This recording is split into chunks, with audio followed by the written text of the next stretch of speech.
Welcome back to The Explainer. Today we're diving straight into the incredibly chilling story, The Shadow Beside Me.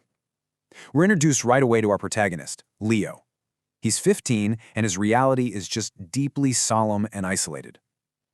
Imagine this. It's a dim, rainy schoolyard at Oak Ridge High, bathed in this cold, blue tint. Leo's sitting all alone on a freezing concrete bench. People are literally walking past in a blur, laughing and pointing at him. He's this skinny kid, messy brown hair, a bruised knee, and just the saddest expression you can imagine. He's the ultimate outcast, just trying his absolute hardest to completely disappear so he can survive high school. And that brings us to this idea. Silence wasn't just a lack of sound, it was a shield. For Leo, being invisible isn't just some choice, it's a literal survival tactic. Like, picture him walking down the hallway. Some bully deliberately trips him, his books go flying everywhere. But Leo, he doesn't fight back. He doesn't even yell. He just quietly picks up his stuff with tears welling up in his eyes, not saying a single word. He endures all of it in absolute silence, using that quiet as a literal shield against how harsh his world is. It really hooks you right into his emotional state from the get-go. All right, let's move into part 1, a terrifying encounter. So set the scene. It's 5 p.m., and Leo is the only one left in a dark, rainy detention room, just quietly packing his bag while the rain hammers the glass. And the author builds this suspense so beautifully before you even see anything scary. First, the temperature in the room just completely drops, plummets. Then it gets so incredibly cold that Leo's breath actually blooms into this visible mist in the air.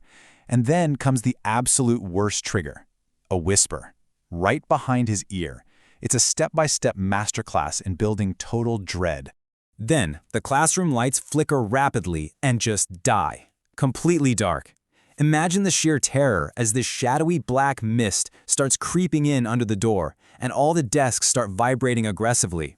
Leo spins around, hyperventilating, completely panicking, and he falls backward. Suddenly, he is face to face with a pale, floating teenage girl.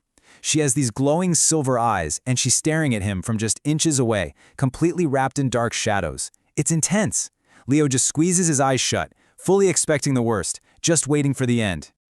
But then we get to part 2, the ghost's revelation. And this is where the story pulls a brilliant flip, because the attack, it never actually happens. Leo opens his eyes, and the ghost hasn't touched him. She just kind of tilts her spectral head, almost like she's curious. We find out her name is Evelyn. And in this super tense moment, Evelyn realizes something huge. Somehow, out of everyone at Oak Ridge High, this terrified, quiet boy is the literal only human being who can see her. The parallels here are just spot on. Think about it. You've got Leo on one hand, the living outcast who is tormented and just trying to be invisible. And on the other hand, you have Evelyn, the spectral outcast who is trapped and literally invisible. She's so intrigued by him that she actually follows Leo through the halls the next day. And when she sees the bullying firsthand, oh man, when she sees how they treat him, her cold, dead blood absolutely boils for her fellow outcast. Which leads us to this beautifully, darkly comedic timeline of invisible retribution. The tone totally shifts here from horror to something kind of heartwarming and mischievous. So, at 12 p.m., this bully named Brad stomps over to shove Leo into a locker, but Evelyn is floating right behind Brad, completely invisible, with this wicked little smile. At 12:05, she literally ties Brad's shoelaces together with her mind, and he just faceplants right in front of everybody. Then, 10 minutes later, another bully tries to snatch Leo's homework. Evelyn just levitates a milk carton and drops it right on the guy's head. The best part? Leo covers his mouth to hide it, but for the very first time in years, he actually smiles. Moving right along to part 3, finding connection. The story then takes us to this deeply heartfelt, quiet moment up on the school roof. The lighting shifts to this hyper-realistic golden hour, just painting the sky with these gorgeous colors and soft floating dust particles. They're sitting there at dusk, and Evelyn is glowing in this soft, ethereal orange from the sunset, and Leo just whispers, "Thank you."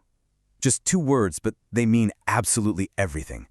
Evelyn can't physically feel warmth anymore, but just being there, receiving that genuine gratitude, she smiles softly and nods. For that one fleeting moment, she actually feels human again. It's this beautiful peace between 2 outcasts. But of course, we hit part 4, the darkness awakens. Because peace never really lasts in the dark, does it? The second that golden hour fades into night, their quiet moment is completely shattered by a rapid-fire onslaught of horrific signs. First, Evelyn suddenly goes rigid, just absolute terror. Then, Those glowing silver eyes of hers instantly snap to pitch black. Next, this thick, red smoke starts oozing aggressively out of the school's basement vents. And to top it all off, terrifying demonic shadows actually start climbing up the walls. It is a massive, visceral warning that something ancient, incredibly powerful, and deeply unfriendly is waking up right beneath the floorboards.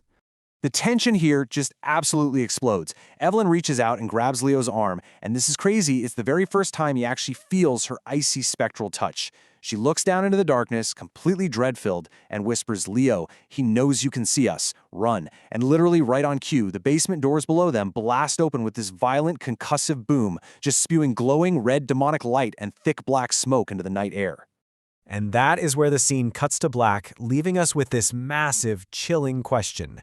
What exactly lies beneath Oak Ridge High? Why was a teenage ghost like Evelyn trapped in this school in the first place? And more importantly, what is waiting for them in the dark? Thank you so much for joining me for this explainer. Until next time, stay curious,